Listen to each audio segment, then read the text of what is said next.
Maqaa Abbaa, kan Ilmaa, kan Hafuura Qulqulluu, Waaqayyo tokko, Ameen. Maatiiwwan Waaqayyoo kan taatan kabajamoo abbaa keenya Suuraa Galataa Luba Saawweel, abbootiin, harmootiin, obboleewwan hundumtuu nagaa Waaqayyoo akkam bultanii, akkam jirtu, akkam turtanii. Ameen. Waaqayyoon Waaqni keenya akka baay'ee cubbuu keenya akka deddeebii balleessaa keenyaatti waaqeffannuuf soora lubbuu keenya kan ta'e sagalee isaa dhageenyee akka ittiin jabaannuudhaaf kan walitti nu qabee asitti hunduma keenya ijoollee isaa nu godhate maqaan isaa kan ulfaatee nuuf haa ta'u.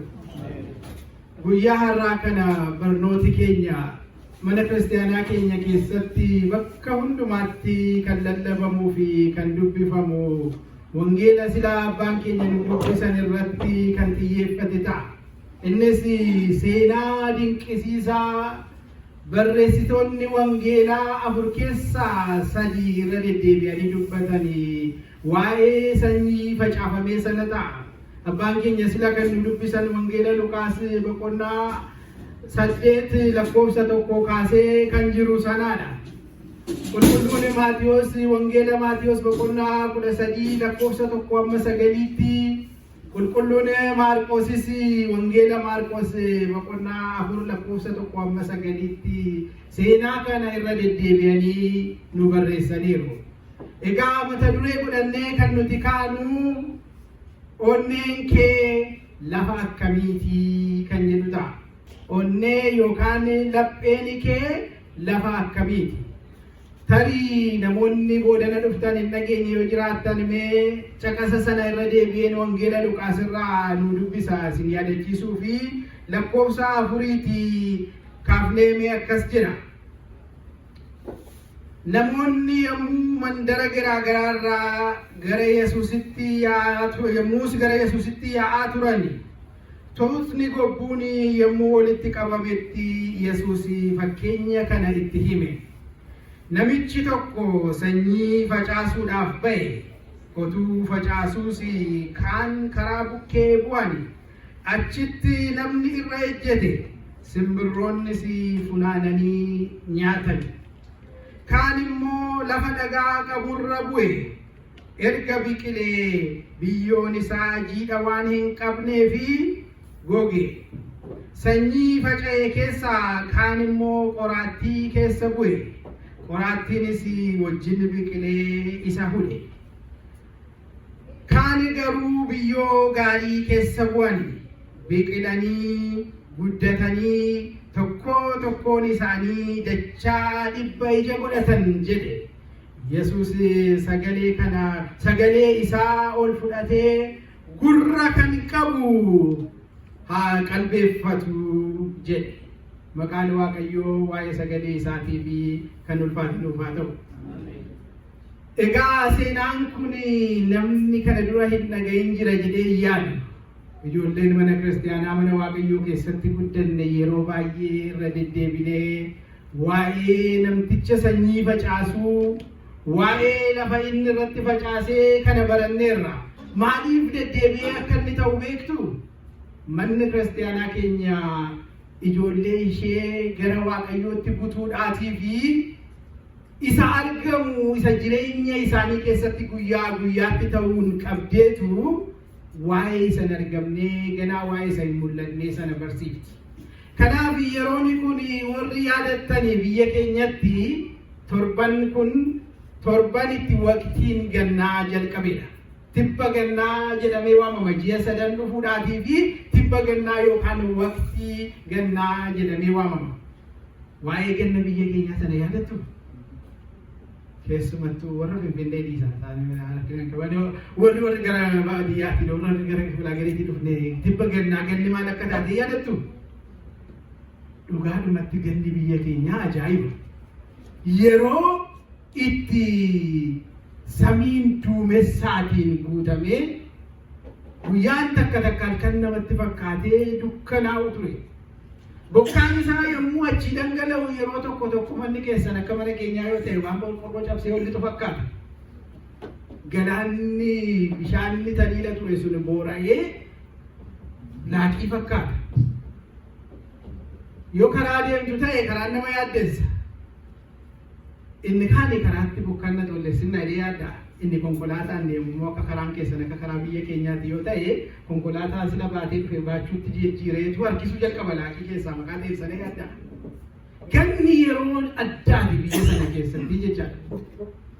Yeroo itti biqiloonni warri goggogan immoo lalisanii ka'anii margi magariisa ta'ee bakkeen kun immoo yommuu ilaaltan namatti tolu horiin gammadee nyaatee guyyaan yeroon itti buluudha immoo akkasumas immoo yeroo itti qotee bulaan inni qabu tiraakteerii isaa baafatee jira laata naannoo keessan hin beeku bira qotiyyoo isaa hiikkatee gindii isaa qabatee yeroo itti lafa qotuutti ka'uudha miti yeroon gannaa yeroo akkasiiti.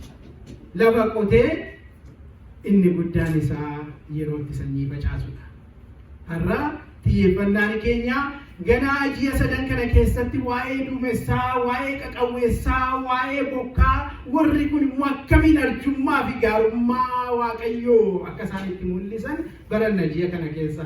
Har'a garuu waa'ee sanyii facaasuu irra caalaayyuu immoo waa'ee lafa sanyiin irratti faca'ee baranna maqaa ta'eef mata dureen keenya onneen keenya yookaan onneen kee lafa akkamiitii kan jedhu sana ta'a. Sanyii facaaftanii beektu? Namni narra waliin hin jiru fakkaata kan argee hin jiru ta'edha. Sanyii facaasanii beeku hin jiru. Sanyii jijjiira namni lamaan sadan tokko kanaafuu waa'ee qonnaa beekna jechaadha. Sanyii yommuu facaasu namni duraan dursa maal godha? Sanyii manumaa gadi ba'ee facaasaa jiru.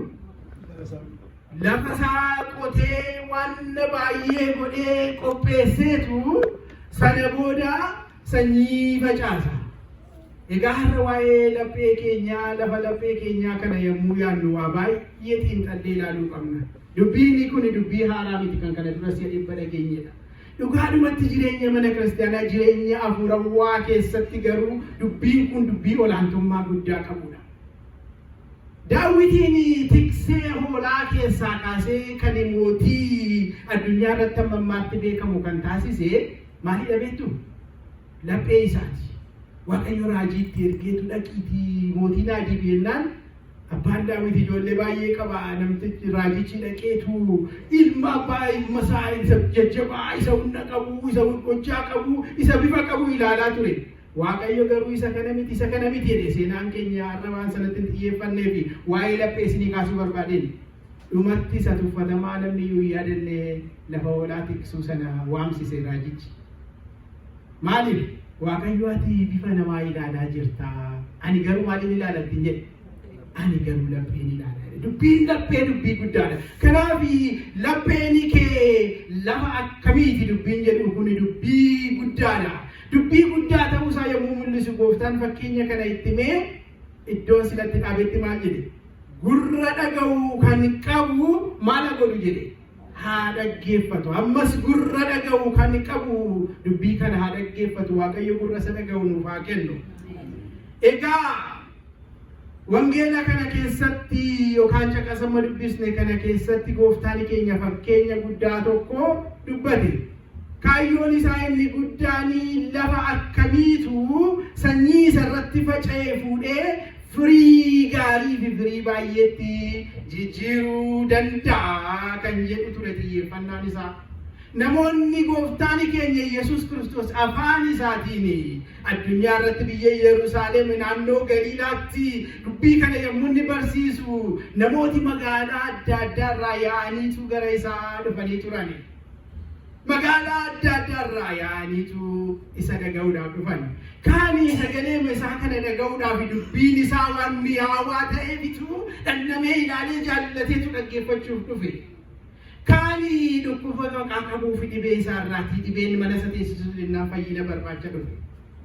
Kaanii immoo raajiidhuma argeetu raajii ajaa'ibaa kan hojjetutu dhufe jedhee raajiidhuma isaa ilaaluudhaaf dhufe.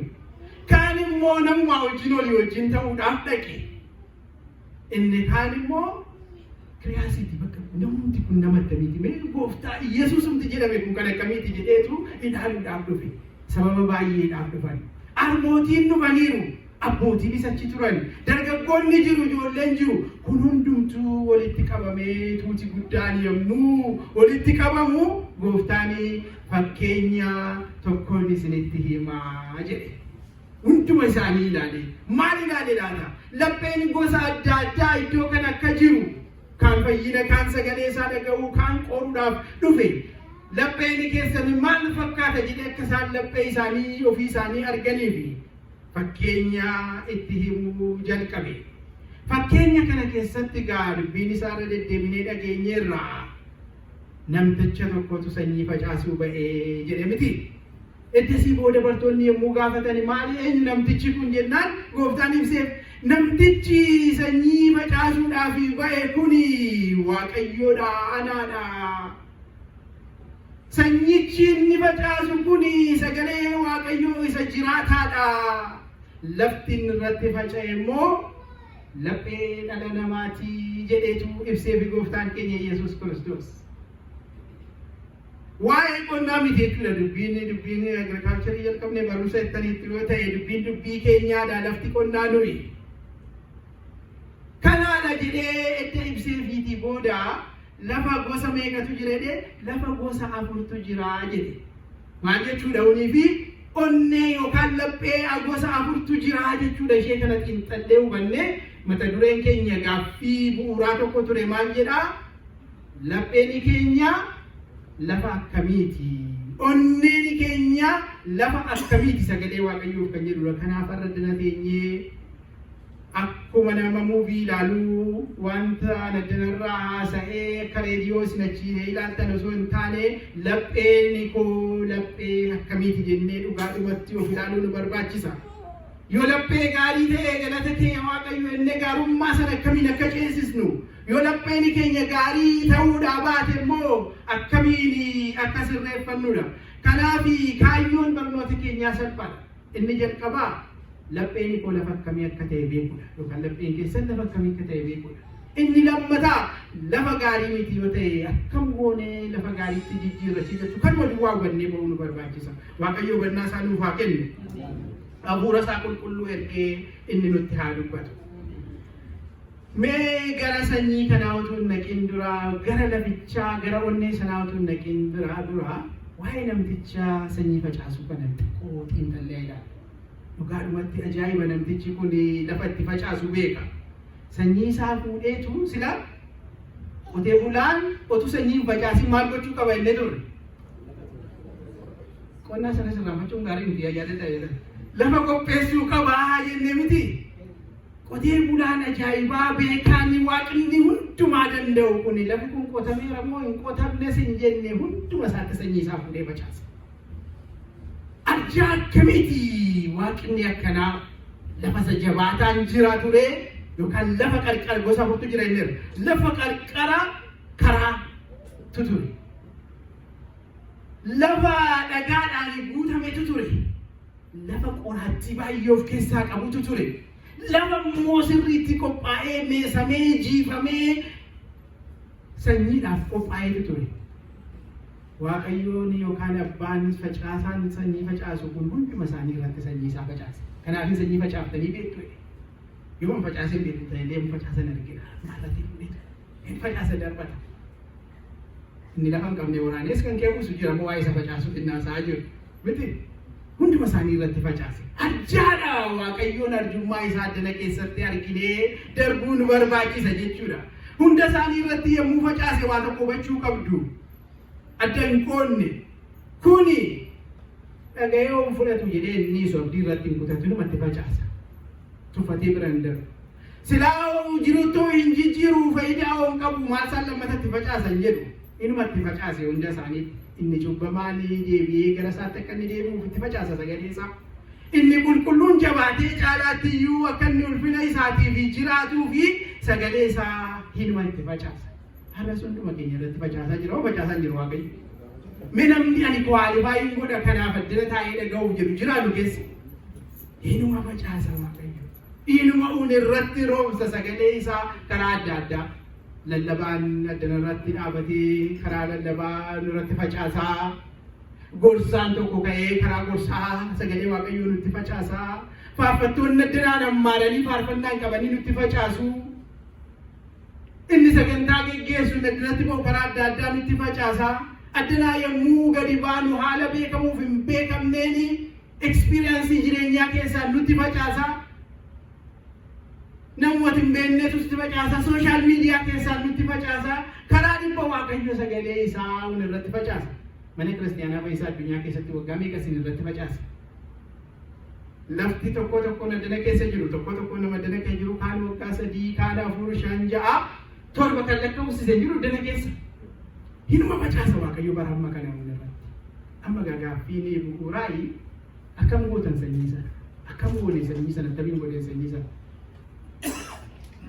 Akkam godhe kan mul'isu, akkasin gootan kan mul'isu haala laphee keenyaati.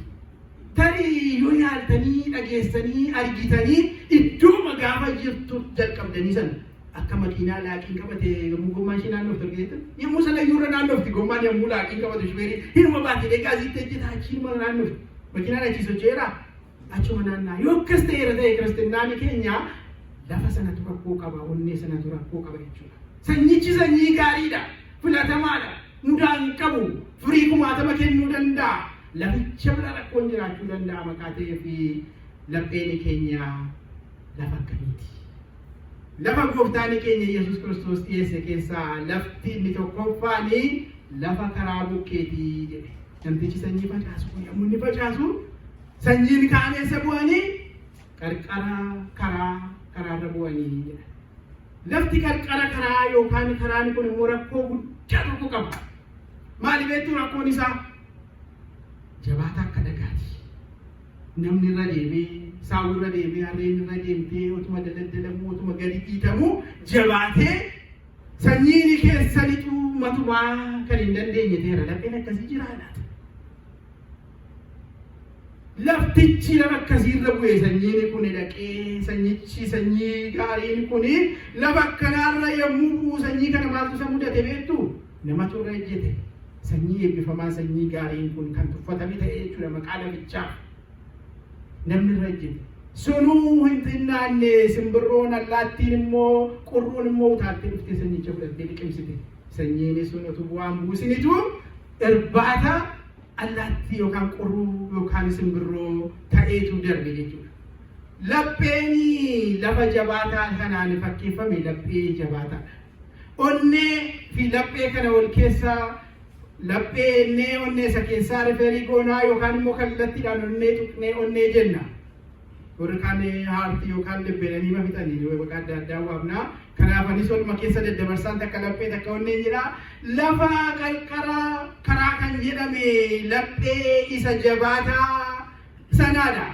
Laphee kanatti akkuma lafa qarqara karaa sanyiin irra bu'ee gadi seenuu hin dandeenye laphee jabaataa kana penetrate godhee sagaleen Waaqayyoo keessa seenee gara qalbii jijjiirrannaatti gara fuula duratti tarkaanfachuutti gara Kiristoosii moor fakkaachuutti gara nama Waaqayyoo ta'uutti jijjiiruu hin danda'u jechuudha sagaleen kun. Maaliif laphichatu baay'ee jabaataadha.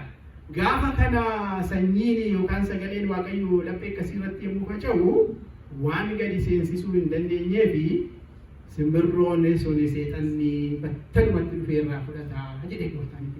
Sanyii sana battalumatti irraa fudhate.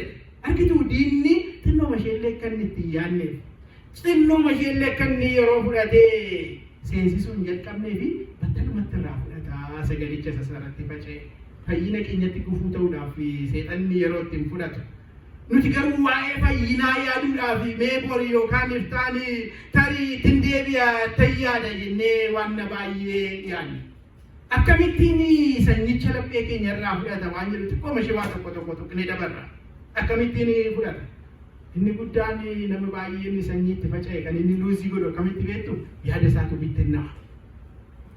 Amma yoo obboleessi koo na bira taa'e yookaan obboleettiin koo na bira taa'e jettu qaamaan si bira jira yaadaan immoo yoo biyya baasaatti galeera meeqatu jira kan akkasii beektu sokkeera ammas hin jiru yommuu ati abaluu koo jettu inni ganaa sadeetichi booda dhufa akkas godheetu yaada kee bittinneessa fuudhee akka itti dhaggeeffannee fi foonni diinni seexanni cubbuune akka nuti hin dhageenyeef yeroo sana maal godhe sanyittii nu jalaa bute nu bira dabartee kana duwwaa miti yoomuu immoo xiqqooma ishee dhaggeeffate immoo falatti bala maal godha inni jalqabaayi si abaaraa jira maqaan qabaa inni si jechaa jiru jira sanyicha akka inni gadi hin seenneef si abaaraa jira waan inni si jiru akka inni cakkee godhee nuti sana si waraane dhageessaa yoo akkasiin goona ta'e warra darara dhaabanne waaqayyo nu haa dhiisu hin ta'u jechuu miti yeroo baay'ee argina siyaasaatiin maaliidhaan godhamee yommuu sagaleen waaqayyo meeshaa lolaa ta'u waaqayyo nu abaraaru akka itti lallabuu akka itti dhaga'u si abaaraa jira yommuu seexanni siin jedhu garuu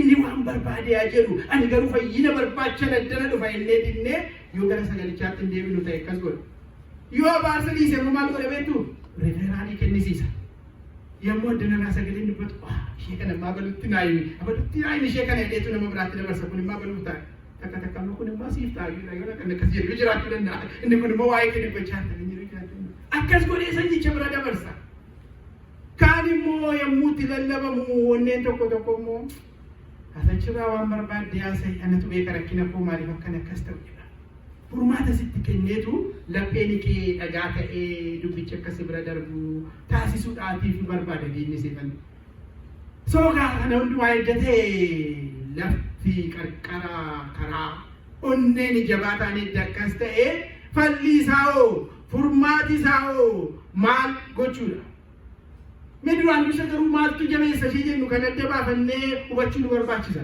Tokko waaqayyo irraa fagaachuudha kan laphee jabeessu. Cubbuutti jiraachuudha kan laphee dhala namaa jabeessu. Gorsa diduudha. Namni gorsamee takkuma hin fudhanne hin jiru.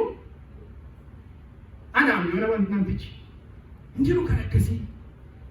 Kan immoo of tuulummaan nuti gubbaa sanaan isa ga'ee tulluun gada jedhu sagaleen Yohaannis inni cuuphaan jedhe sun takkumaatti nagaamne hin jiru. Kanatu laphee dhagaa godha. Maal jennee maaddiif nagabaabsinee garuu furmaati isaa maali?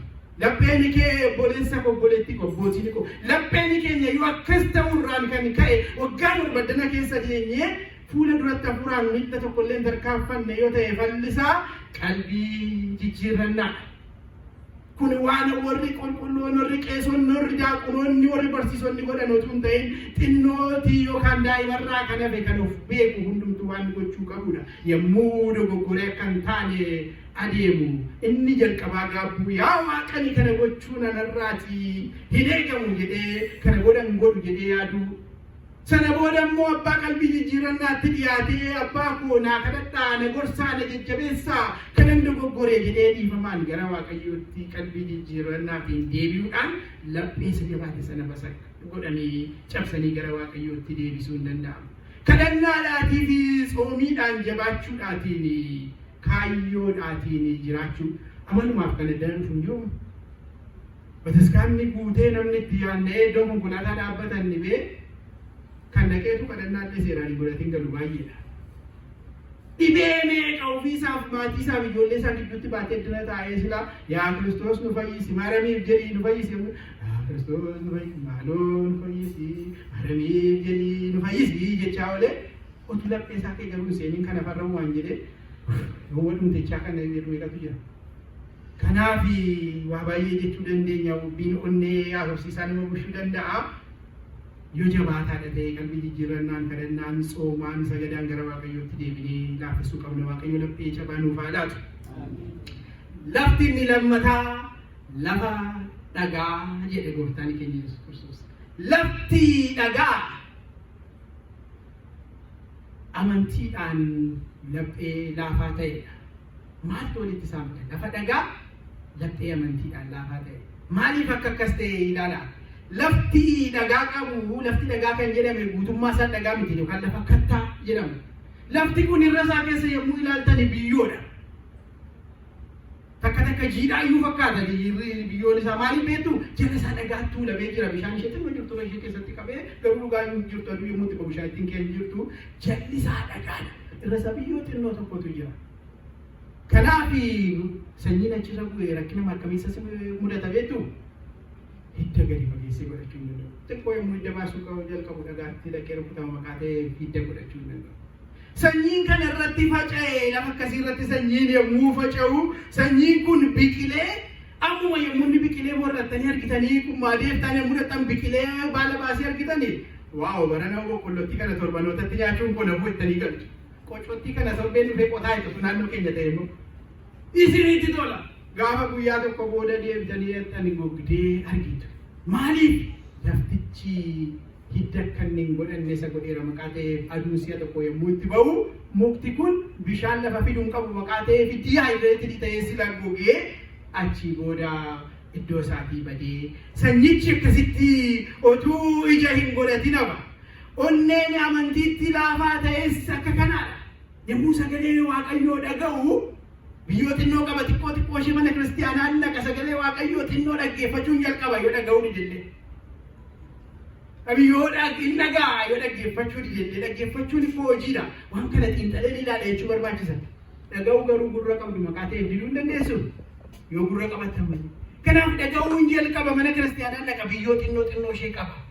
Hidda garuu akkam baafanneef rakkina qaba yommuu sagalicha dhaga'u yoo addanarraatii inni lallabu waa dubbate waan xiqqoo ishee nama jajjabeessu yommuu dubbatamu kan jedhu harka kan dura rukutu isa. Yommuu wanti gaarii ergaan gaariin tokko qabu posti yommuu ta'u laayikii laabii gochuutti namni san dursu nama kana. Utaalee dur waan ta'u dorgommiirra jiru fakkaata. Yommuu achi dhaga'u bormoo nokkusa namni kun isin jechisiisa sagalee Waaqayyoo jalqaba gammachuu guddaadhaan fudhata. Garuu rakkoon isaa hiddan qabu maqaa ta'ee fi gaafa aduun itti baatu gaafa qormaatii dhufuudha. Namoonni akkasii tajaajila miiraatti maqaa baranii fi aduun gaafa itti baatu yookaan qormaatii gaafa dhufu eessa jiru laata gaafa isin jettan barbaaddanii dhabuutu dhufa. Kadhannaan isaanii kadhatanii yommuu deebiin Waaqayyoo bubbulu boodatti deebi'uutu dhufa. Gaa'ila keessatti jeequmsi dhufee yommuu walii galuun didamtu takliiliin sun irraanfatamtee gaa'illi jaalalli sun hundumtuu raanamee diigamuu dhufa. Dhalli yommuu dhibu dhalli dhalate dhukkubsataa yommuu ta'u gaa'illi jeeqamuu jalqaba. Biizinesiin yommuu isheen akka kaleessaa ta'uu diddu inni sanbata miti guyyaa torba guutuu taskaarii barbaadu sanbata iyyuu dida. Inni sila addanarraati yommuu raajiin dubbatamu cuucabaaduu lafa roobsu anu barame gayyaaleen dadhabeechuu jalqaba. Lafti akkanaa kun hidda waan hin qabnee fi aduu xinnoo qormaata xinnootu kuffisa. Waa'ee badiisa isaatii waan baay'ee dubbachuu dandeenya. Mee hiddi akkamitti guddata rakkoo akkasii qabna ta'e yoo yommuu tiksii laannu tiksii gaggaarii kana koora akkasiitu tokkosa. Isaan qabatee jira. Gooftaan makiinaa samiirraa siiroosa yoo danameen kan jedhu warra akkasiiti. Lafachatu giddan qabu maqaa ta'eef gadi fageenya qabu. Yoo lapheen keenya lafa akkasii ta'e sanyii nurratti faca'e gaarii sana kanatti wajjeessaa yoo ta'e falli isaa maali? Falli lafa akkasii inni guddaan tokko mana kiristiyaanaa dhaquurraa yookaan dhaquu irraatii gara Waaqayyoo wajjin walitti dhufeenya rileeshinshiippii biildii gochuutti ce'uu nu barbaachisa. Relationship mana kiristiyaanaa kan naqamuuf dhaqanii tasaallamanii dhungachuun baay'ee gaarii eebba baay'ee qaba. Kaayyoon isaa inni guddaan garuu Waaqayyoo wajjin walitti dhufeenya abbummaa fi mucummaa dhalaaf abbaa sana yoo estaablishiin goonu ta'e gaafa aduun nutti baatu gaafa qormaatti dhuftu salphaatti kufuu dandeenya. Mana Waaqayyoo dhaquu duwwaatuun ta'in barachuu dhugaadhumatti sagalee Waaqayyoo wangeela sana sirriitti barachuu iccitii mana kiristiyaanaa sirriitti barachuu waa'ee jireenya kiristiyaanummaa sirriitti barachuudhaan hiddi gadi fagaata. Hiddi gadi fagaachuudhaa fi kadhannaadhaan soomaatiin dhiiga gooftaaf foon gooftaa fudhachuudhaatiin obsaatiin jabaachuun barbaachisa. Gaafa kana goonu hiddi keenya gadi fagaateera maqaa ta'eef yommuu qorumsi dhufu dhiigi isaa foon isaa sun nu jabeessa. Yommuu qorumsi dhufu obsa sanaan resistii gochuu dandeenya. Yommuu qorumsi dhufu qorumsa sana duwwaa keenya yaaduu otoo hin ta'in yaa Waaqayyoo ko jechuu dandeenya jilbeeffachuu dandeenya. Yommuu akka sana ta'u haala kanaatiin onneen keenya lafa dhagaa yookaan lafa isa silaa amantiidhaan hin jabaanne jennee yoo ta'e akkasiin gara Waaqayyootti deemuu qabna. Waaqayyoo onnee hidda gadi fageeffate sana nuuf haa kennu. Lafti inni sadaffaa har'a dubbiin qonnaatiin irra maqaa ta'ee fi dubbiin qonnaa immoo gabaabaatti hin dhumtu. Qotee bulaan of seema bokkaa keessaa aduu keessa qotamiti re. Lafti inni sadaffaa gaggabaabsinee ilaalla lafa qoraattiiti jedhe gooftaan keenya. Sanyiin inni tokko qarqara karaa bu'ee jedhe miti. Sanyiin inni lammataa eessa bu'e? lafa dhagaarra bu'ee hiddan qabu maqaa ta'eef gogee gadiyyuu seenuu hin danda'u maqaa ta'eef simbirrii fudhatee inni irra ni garasii. Amma immoo lafa qoraattii qabu keessa bu'ee sanyiin inni tokko immoo jedhe. Lafti qoraattii qabu kuni onnee qoqqoodamaadha. Lafti maal jenneerra? Lafa tamiiti isin dubbattan. Lafti maal jenneerra? Laphee jenneerra. Onnee laphee akka gugaleetta fudhanne. Kanaaf lafti inni kun qoraattii qabu kun onnee qoqqoodamaadha jedha Gooftaan keenya Yesuus Kiristoos yommuu jarreen kanaaf hime. Akkamiin akkas ta'e inni yoo fudhanne lafti qoraattii kun qoraattii duratti biqilee jira iyyuu miti irraa cirameera bakkee lafa fakkaachuudhaaf lafa qonnaa fakkaachuuf irraa cirameera qoraattiin. Garuu qoraattichi hin gubanne iji isaa achitti harca'eera. Kana rakkoon inni guddaan. Kan inni yeroo baay'ee barannee dhugaa ishee nuun gadi nafte qoraattiin irraa cirameera irraa kaasee kana hin godhe keessa keenya dhiifama hin goone maqaa ta'eef sanyiin ishee achitti hafteetti bor biqilti. Gaafa sanyiin itti faca'u lafti qoraattii kun waa lama biqilcha. Gama tokkoon iji qoraattii duwwataati. Mitire qoraattii biqilchiti. Sanyiin sagalee Waaqayyoo itti faca'eera gaarummaa biqilchiti. Lamaan wal duukaa biqilu. Bad news travels fast. Biyya kana. Hamaan immoo guddatti jettee waan isheen badde keessaati. Xaa'oos hin barbaaddu, keeris hin barbaaddu, hamaan hin guddatti. Qoraattiin sun dafee guddateetu sanyii sagalee Waaqayyoo sana of jalatti hambiseetu hacuucee quucarsee qonkoo gabaabsa. Argitaniitu waan isin wajjin biqilee walumaa wajjin biqilanii ka'anii garuu irratti dagaageetu gubbaa caaleetu asii gaditti coccobsee asii isaa maal isaatti cobseetu lafti suni qoraattiin sanyii sagalee Waaqayyoo kan ajjeesu ta'a jedhe. Waa'ee kana akkaataatti Gooftaan keenya Yesuus Kiristoos ibsee yommuu ilaallu baay'ee nama dinqisiisa. Qoraattii gosa sadiitu jira jedheetti jarreen kanatti Gooftaan keenya Yesuus Kiristoos magaalaa adda addaarraa hora yaa'anii dhufa. Qoraattii meeqa kan baatee jiru? Inni kaan immoo dhagaadha iyyuu. Inni kaan immoo lafa qarqaraa karaati jabaadha. Hunduma isaaniitti qoraattii kana immoo itti himu. Waa'ee qoraattii immoo itti himu. Inni tokko jedhe qoraattiin inni tokko yaaddoodha jedhe. Yaaddoo beektu miti? Yaaddooftanii beektu? Waliskaana kana keessatti gurbaan kun fayyaan qabu naan jechuu dandeessu. Yoo walitti dubbannu ta'e biyya lafaa kanatti communicationin karaa meeqan? How many ways? 2 ways jedhu miti?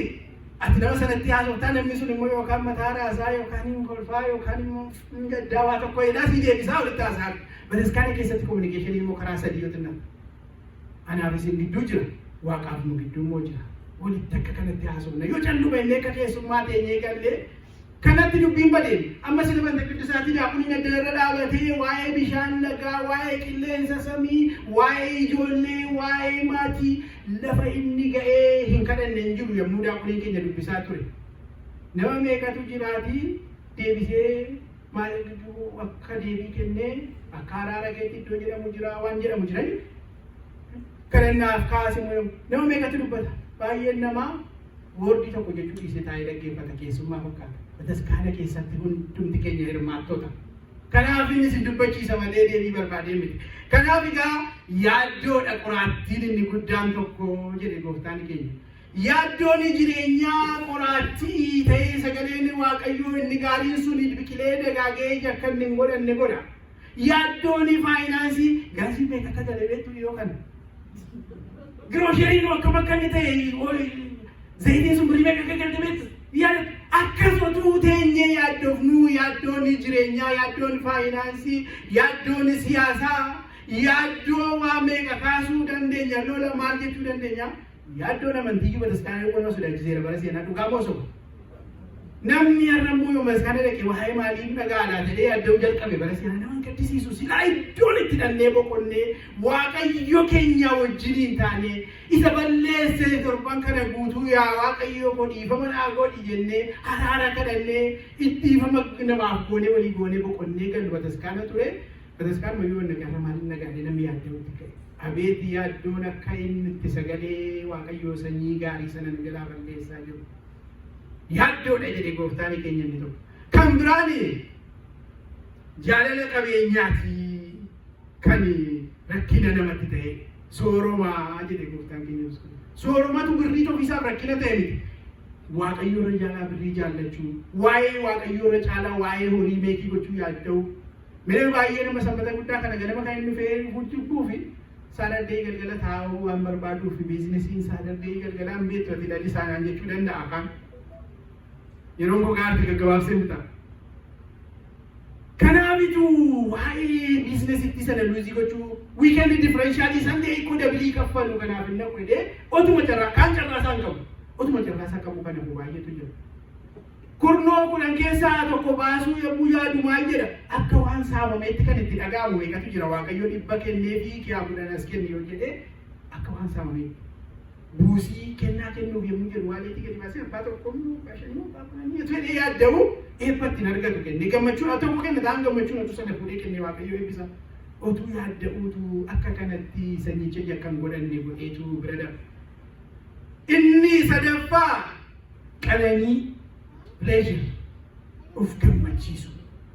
Hirribaa ganamaa yoo ta'eef nan dadhabaame sammuu siinidha. Yoo soomu ta'e nan beelaa haasa'u. Yoo tajaajiluu ta'e ana bu'aan hin danda'amu godha warra kan hin godhanii jira. Qananii ofitti hir'isuu of miidhuu kanatu nama rakkisa. Silaa waa baay'ee jechuu dandeenya garuu fanni isaa maali?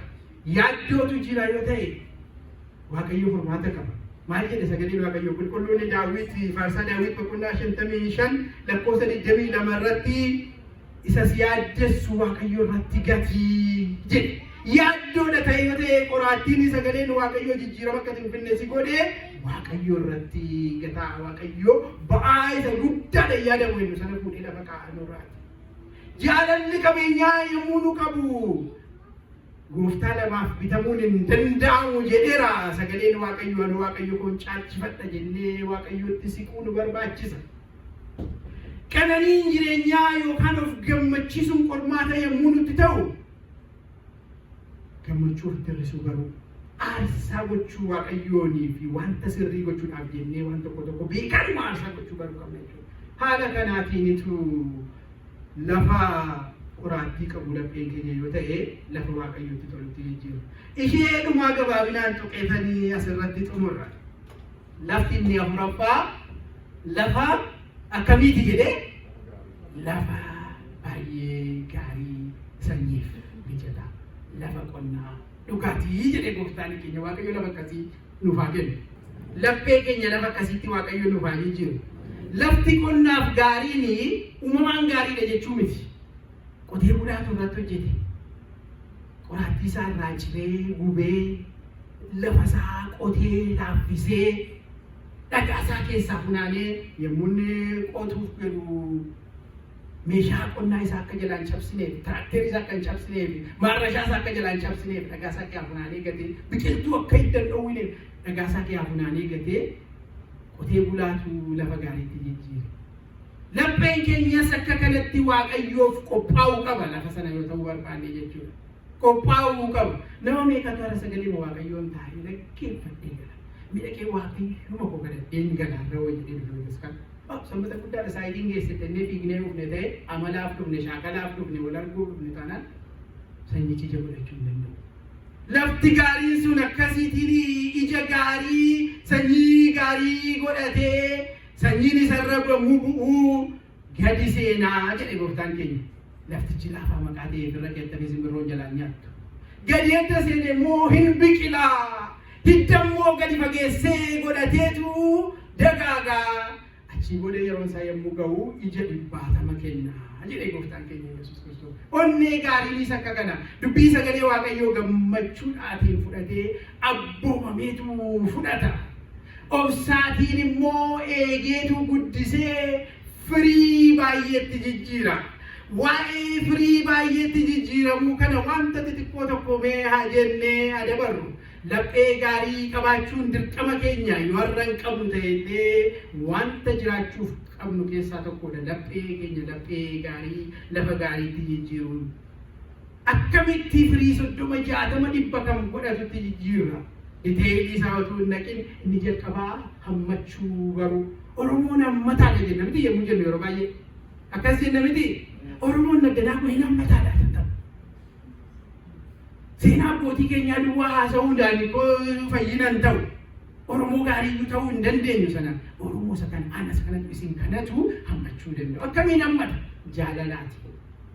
Yommuu sana sanyii yommuu facaasu ta'uu godha sanyicha gaarii hojii gaarii sana nurratti argeetu namni tokko namni lama namni sadii dhibbi yommuu gaarii hojjechuu jalqabu akka kanatti firii baay'ee godhachuu danda'u.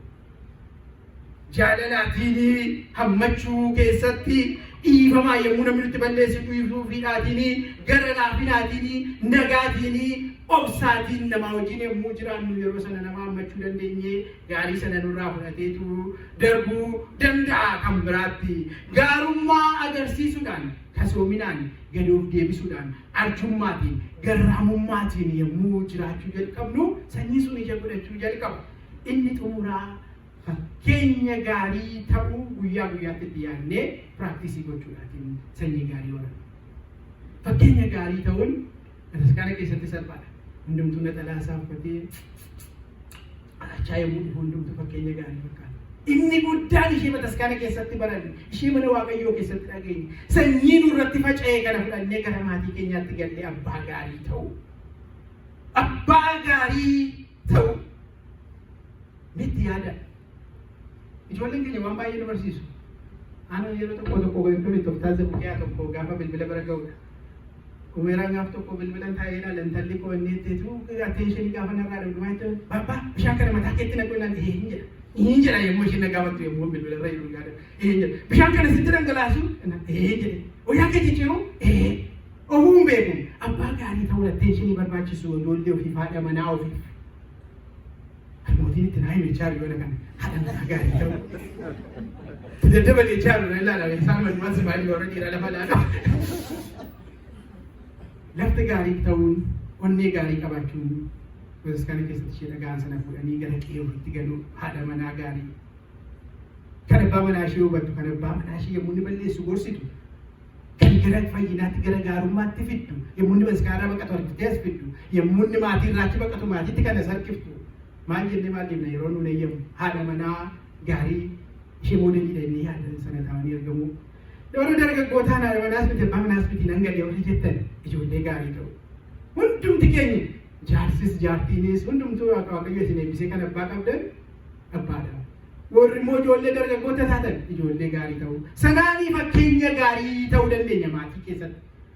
Isheen maatii yoo maal jettu?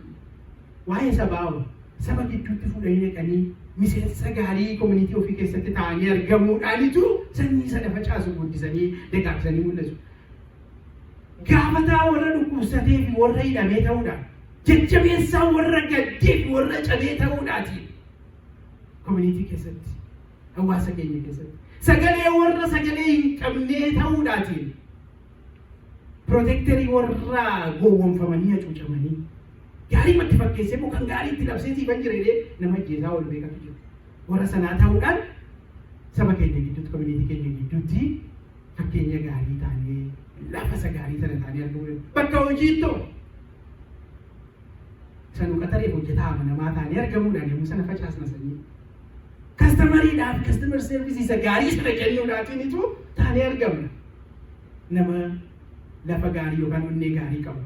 Koowwarkerii keetiif hiriyyaa gaarii obboleessa gargaaraa dhugaa kan inni itti hirkatu ta'uudhaanitu lafa gaarii taanee argamna. Egaa edda kana hundumaa jenne onneen keenya lafa akkamitti sagalee Waaqayyoo. Waggaa torbas teenyee tarkaanfanne faana tokko taanaan tarii waan onnee kana bira rakkoon jira maqaa ta'eef ilaaluu qabna. Waaqayyo gooftaan keenya onnee sagalee isaa firii gaariitti jijjiiree mootummaa isaatiif of qopheessuuf haa kennu. Galanni Abbaaf Ilma Hafuura Qulqulluu Waaqayyo tokkoof.